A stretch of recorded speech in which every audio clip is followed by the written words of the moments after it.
Oh, there we go.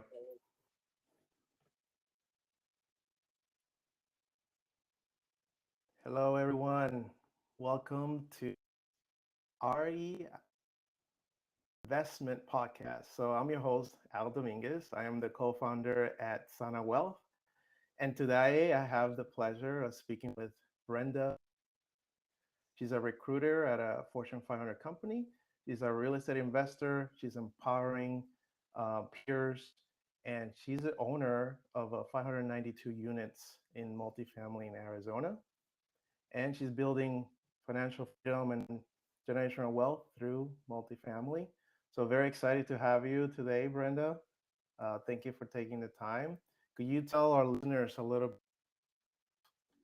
Yeah, sure. So I'm Brenda Jones. I live out here in Orange County.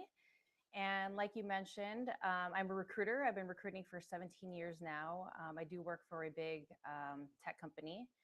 And I've been in real estate investing for about 8 months now. I do own 532 units in Arizona. Pretty exciting about that.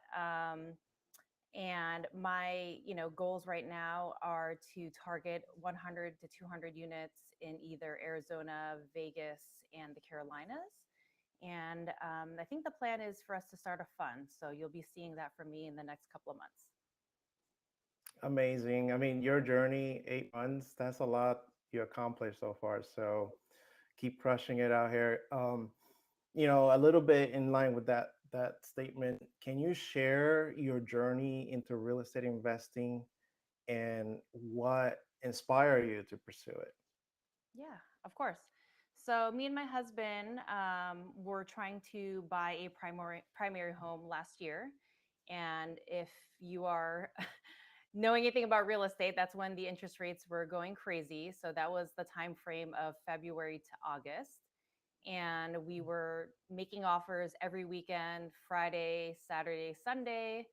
Um, and we were just getting priced out like by hundreds of thousands of dollars. And as each month went by, the size of the home got smaller. So we started with a 5 bedroom house, and then it went down to like a 3 bedroom condo, and that just didn't make sense for us, right? So kind of gave up, or don't want to say gave up, maybe like took a break, right? It was definitely very frustrating, and it was a great learning experience, but yeah, it was tough. And like everyone who's trying to buy a house, they wish they had bought it 2 years ago, 5 years ago, 10 years ago, right? So there's Right. never the right time. Just get it now. But magically, Pace Morby showed up on my Instagram, which I feel like is a very common theme with all of us in this similar communities. And I started following him. I actually was following a couple other mentors online, and Pace was the most genuine. He was the only one talking about building a community. He seemed very down to earth, someone I would want to hang out with, right? Like I could see being friends with Right. him. And so I Right. decided the following March, which was this March 2023, I decided to join his mentorship. And that was, a whirlwind, right? So, I didn't have any real estate experience. So there was a lot of learning I had to do. I definitely felt like I had made a mistake. I was scared and about to give up, but thank God I didn't. And, the beginning of that started with me thinking I had the wholesale, and, that didn't make sense for me. I got a Mhm. high W-2. I don't really have time to do that. So, thankfully, through networking within the group, someone gave me some good advice. They said, "Do you have money or time?" And I said, "I've got money." And he said, "Well, then let people know." And I was like, "Oh, okay. That's not like douchey." Like I didn't want to just get into this group and start posting I have money, right? Like that's Right. not, you know. So, anyways, so yeah, so I started advertising myself within the group that I was a buyer, right? So, um, as I was learning the different types of exit strategies, midterm rentals made the most sense for me, especially because there were so many crackdowns with short term rentals. So I started networking with wholesalers within the group and trying to see if things would work out, but none of them really penciled out, which is fine because, again, it's all a big learning experience. And then I was one of the lucky people who got chosen to go to community camp. So that was a collective um, opportunity where people from Sub Two, Gator, Vina's group, Mastering with Multifamily, Jamil's group, Jerry Norton's group.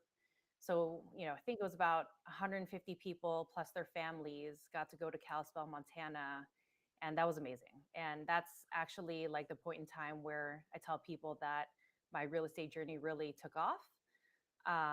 That's where I found out that you should be focusing on your strengths, not your weaknesses.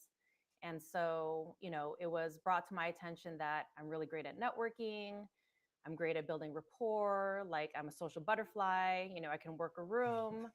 And I was like, yeah, that's super easy for me. I've been doing that my whole life. It's my job. Like it's not work for me, right? Like I don't dread Yes. it. And so someone had told me, I don't know if it was Vina, it was probably Vina who told me, she said, you should raise capital. And I'm like, oh, okay. And then the shift to multifamily was, well, if you're going to work hard, you might as well go big, right? So, and the general ideas of getting into multifamily, people think you have to be this rich person, right, with millions of dollars. And Right. that's not the case. We're learning that you don't need to. So, that's where I'm at right now. I want to raise capital. I want to focus on multifamily and be a GP. I'm really excited about that. Yes. Wow. You press on so many different points. I don't know which one to pick, but uh, you touched on you got inspired, and you got inspired through the community, and you got connected through Pace Morby, and you're connected in the Bina Jetty, the Multify community. Yeah. Like, what is it that's so important to you to be part of these groups, and how does that help you? Yeah, honestly, they're all cliche terms, right? Getting in the right rooms, but it makes sense, right? Especially for someone who has Mm. zero real estate experience. My private circle, my best friends are all recruiters. So we all know about recruiting. Um, Everyone has a primary home, but nobody's really doing any real estate investing. So who can I really turn to for advice, right? And joining this community and joining a mentorship, I really took it from the perspective of I'm going to school, you know, because Yes. how else are you going to learn something that you have zero experience in? So, the beauty of these communities, which I think which makes them very special and different from other communities, is that they really encourage people to help other people. Like they say, go givers, right? So, it's not that typical mentorship where you just sit in a classroom and learn and then that's it, right? You do learn from Pace, you do learn from Vina, but most of the value is from the community members. And Hmm. one of the things that I had accomplished in these 8 months is developing a micro community in Orange County.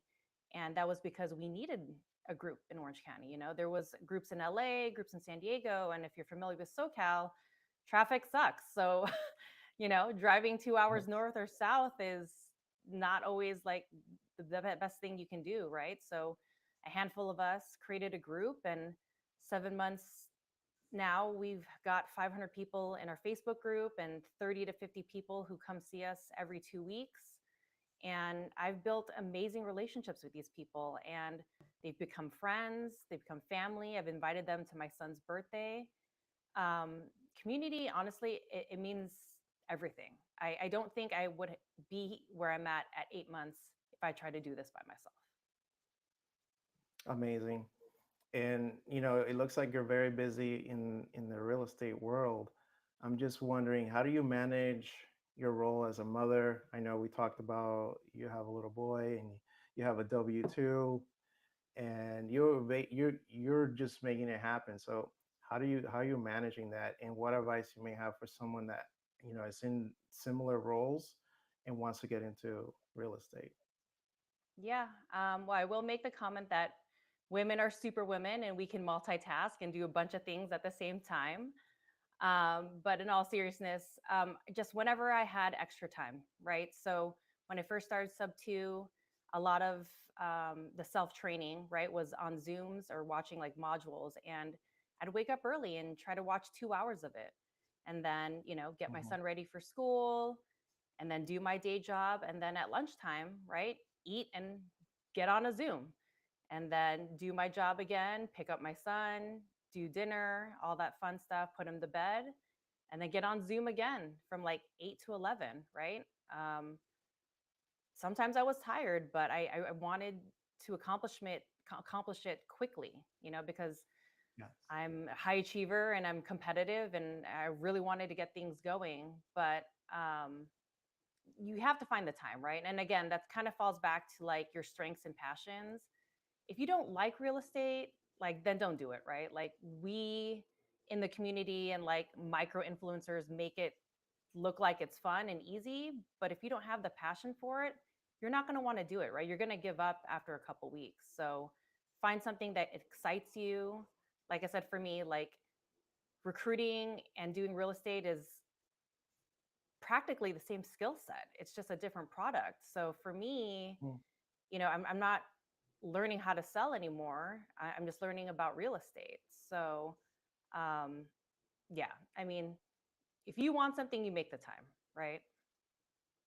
That's just amazing, and kudos to you for doing that. You kind of remind me a little bit of Amy Majori. I don't know if anyone's told you that, but you No, have I that love it. I just went very to her similar, yeah, conference. very similar mindset. Is like, I got to go after this and I got to make it happen. And yeah, it's going to take work and dedication, but if you put the time, you should receive those rewards. Um, can you talk a little bit about key mindset strategies that have helped you overcome challenges? I know you're doing a lot, you're very busy. So, some of those key things that you can share with our audience. Yeah, absolutely. So, a lot of people in our community recently started reading Jen Gottlieb's book, Be Seen, right? And when you read that book, she talks about visualization and manifesting. And, Mm, to a lot of people, it sounds hokey, but it really does work. And funny enough, like early in my recruiting career, like 2008, when there was the real real estate crash, right? Like I was working at an agency at 100% commission, and economy was bad, and I actually bought the book The Secret, and that book is essentially like mm, the pinnacle book about manifestation and putting what you want out there into the universe so it can come back to you. So what I've been doing recently, and I've been doing this on and off for a long time, but recently I've been, writing affirmations in my notebook, saying them out loud. I have them on my iPhone as a reminder. So at like 6:30 in the morning, four of them just pop up, and I read them and then I write them down. And it doesn't manifest 100%, but it happens because I guess scientifically your subconscious can't tell the difference, right? So, if you're sitting there being sad and gloomy, then everything you're going to see is sad and gloomy. But, if you're right. happy and you're putting gratitude out there and just envisioning this beautiful life that you want, like it's going to happen. Not tomorrow, right? But 8 months, a year, 5 years from now. So I really believe in that. It's like when you even talk about like losing weight or anything, right? It's like if you're not in the right mental state, things are not going to Mhm. happen. So the power of the mind is amazing. I'm gonna, I agree. Um, and the more you visualize, you're gonna find, and this is me talking from my experience. I find that I am now being surrounded by people that have that similar mindset and similar goals versus before it seemed like it was people that were bringing me their problems, or negativity. And now that you're in real estate and you're utilizing these tools with mindset, great things are coming your way just by having those thoughts and visualization. You know, um, Michael Jordan used to do that. He used to go into the arena before every game, and he would visualize himself doing the amazing plays, and he would go out there and do them. So Exactly. that's great advice, and definitely something that I practice myself. So thank you for sharing that. Absolutely. Um, what challenges have you overcome in investment or your career that you can share with the audience? Oh, geez. I guess real estate wise, right? Like in the beginning, just trying to find out what makes sense for you, what lane you should be in. I always tell people that when I first started, again, I'll go back to the wholesaling, right? Like I thought that's what I had to do. And I was like, oh my God, like, what am I going to do? Like my husband's going to kill me because, the mentorship's not cheap, right? So it's like, I got to make this work, so I got to find another way. Um, but a personal hardship, right? So back in 2008, right, I was recruiting for an agency, and that was during the housing crisis, right? Like the mortgages all blew up and all that stuff. And, I had just started this job and didn't really understand how to manage money when you have a 100% commission job. And so, anyways, long story short, I will admit that I did have to file bankruptcy. And, I was young, I was in my early 20s. So, thank God I did that in my early 20s and not in my 40s where I'm at right now. But it was a good learning lesson. And now, I've picked myself up. I've got a great career. I have, you know, enough money in the bank, right? So, and my credit's amazing, but like there's things that you have to learn in life, and you can't let it keep you down, right? Like it was Yeah. a tough time in my life, but I figured out a way to overcome it, and now I'm just trying to even just get better in my life, right? Just try to, I don't know.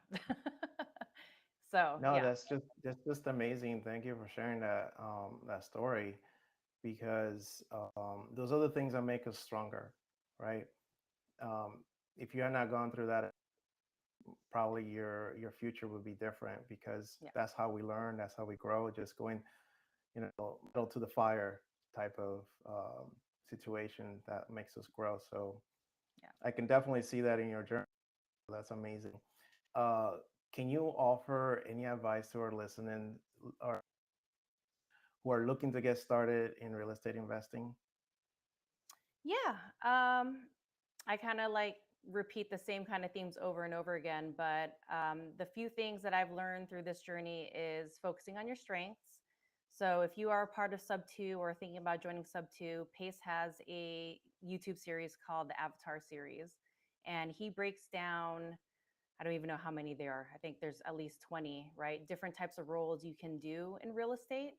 So again, like general knowledge, everyone thinks you just buy a house and rent it out, but there's so many other things you can do. You can wholesale, you can flip, you can wrap, you can be a TC, you can raise money, you can just be a connector, which is one of my avatars.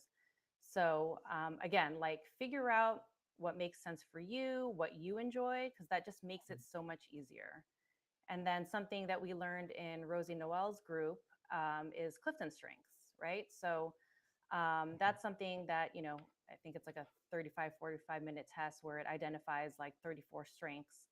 And again, it it details on how you can use those strengths to better your work, your life, or whatever venture you're trying to um, do. And for me, like I'm an orange, I'm an activator, I'm a communicator, I'm an influencer, which is not surprising, but it's great because it gives you details on how to use those things to, like I said, achieve your goals. So definitely focus on your strengths, focus on your passions, and get a community. I don't care how small it is, one person, right? But Mhm. meet with them in person on a daily or weekly, cadence, and you need that support. So, It's amazing. We love Rosie Noel. She yeah. she tries to bring the best in you lean into those strengths to help you grow and achieve your goals. So it's amazing. Couple questions.